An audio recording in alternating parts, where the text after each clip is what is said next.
Okay, let's go to the next one. We live our code of values by operating in a responsible manner above the line. Thank you. What do we mean by above the line? We want people to be accountable. So above the line means accountability. Things below the line are things like shame, blame, and justification. In our minds, all of this equals waste, right? Don't you hate it when somebody hasn't done what they said that they were going to do, and then they go and they blame somebody else? Or they justify why they didn't get it done, and just instead of just apologizing and saying, I'm sorry, I should have gotten it done, I didn't, I'll have it to you tomorrow by 8 o'clock. I don't want to hear all this. I just want you to take responsibility. And I recently had a wonderful experience with a franchise owner. I was going out to visit a few franchisees in a certain area. And when I arrived, I was going to dinner with one particular franchise owner. And we got in the car, and the first thing he says to me, oh boy, have I got a lot of problems to go over with you. It's like, oh, body language, oh, I'm going, oh. Instead of welcoming them, I should have been welcoming them. I said, so tell me more. How can I help you? And he said, I'm not sure you can help me because they're my problems. I've created them. So here was a guy who at first I thought was going to attack us for not doing something we were supposed to do, and instead he said, Dina, I haven't implemented the systems. You guys have trained me. You've told me over and over and over again how my business is not going to work properly until I implement the systems, and I've not done a good job of implementing the systems. So where I do need your help is, can you just continue to coach me through this and help me get these systems put into place? What a great feeling, huh? And hopefully you guys find that I do the same thing when I'm responsible, that I own it. But he owned it. And he said, the Code of Values says we're supposed to own it. And it was such a great thing to see from a franchisee who was really struggling. He was really having a tough time. Today, he's doing incredible because he's now put the systems in place. Thank you. Let's go to the next one. We live our code of values by communicating honestly and with purpose. Thank you. I think that one's pretty black and white. Let's go to the next one, John. We live our code of values by asking clarifying questions if we disagree or do not understand. Thank you. This is a big one, asking clarifying questions if we disagree or do not understand. So you have to give your team members permission to ask for clarity. Mike introduced Carol at the back of the room earlier. She's been my executive assistant for 13 years now. God bless her, because she makes my life so much easier. But in the beginning, Carol had to learn early on to slow me down and ask for clarity. You can tell just by how fast I talk that I'm a fast thinker, I'm a fast mover, I change things fast. She loves that, right? 1 minute it's going to be this, next minute, no, this is a better idea. And I go to that. So Carol knows to slow me down and ask for clarity. You need to give your team members that same permission, because things will get done right the first time instead of a bunch of mishaps because you didn't give them enough information the first time. Our team members also know that they can disagree with us respectfully. We just ask you to be respectful, because we don't have all the answers. I'm only good at 3 things, right? And then I have an amazing team that surrounds me that's good at everything else. And I still need their help in the 3 things that I'm fairly decent at. But the thing that I know is, if I don't give them permission to disagree with me respectfully, we're not going to be the best company that the Dwyer Group's capable of being.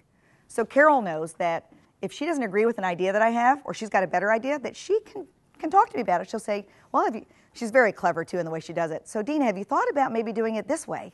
And her responses are so much better than mine, because she's thought through them. I don't always slow down enough to think through them. She thinks through them.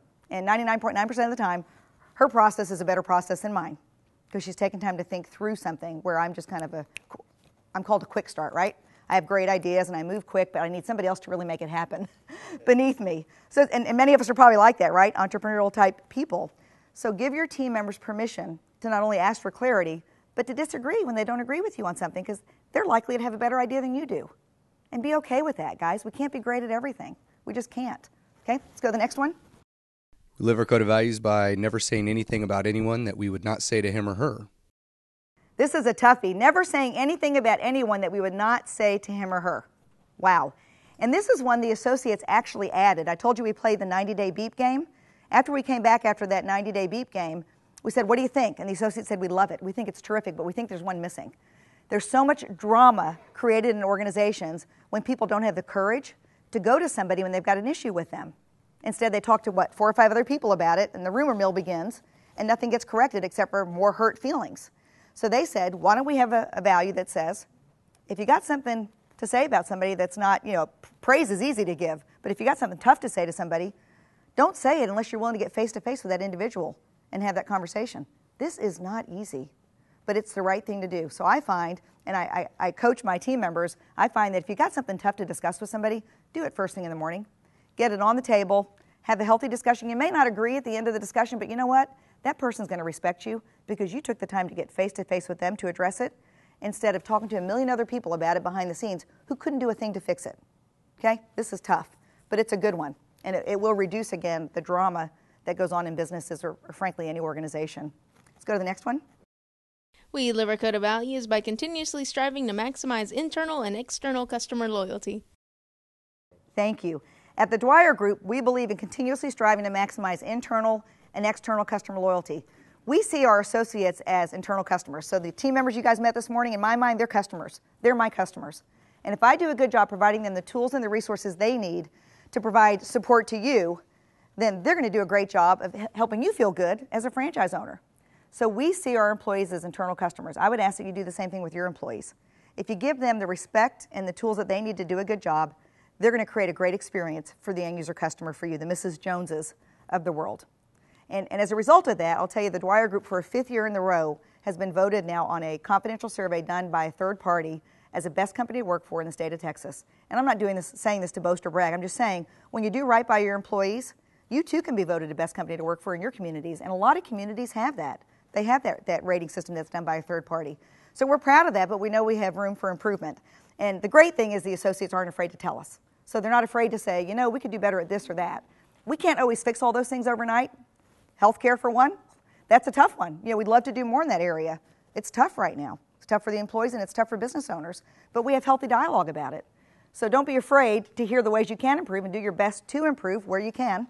Every year we want to do something better for our associates, but treat them like customers. Let's go to the next one.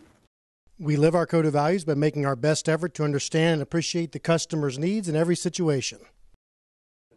Thank you. Making our best effort to understand and appreciate the customer's needs in every situation. So again, it's going back to that perspective. See it from the customer's perspective.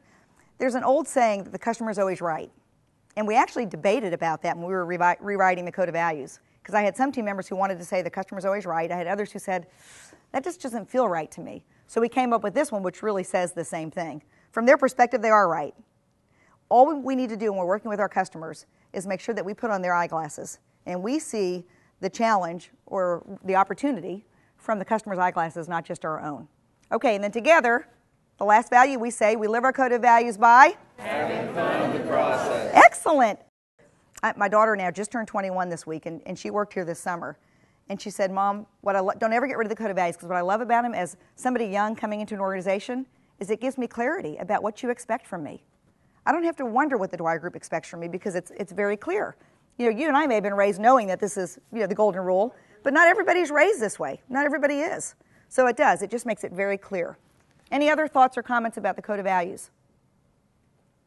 We call it living rich. So at the Dwyer Group, we want to live rich, and the rich really is just the acronym for respect, integrity, customer focus, and having fun in the process. So it's kind of the 4 key areas of all 14 points. So I'd encourage you guys to make sure that you lead by the code of values in your businesses, and if you do, you'll attract great people and you'll retain great people, and your customers will not believe the experience that you create by living the code of values. So thank you very much.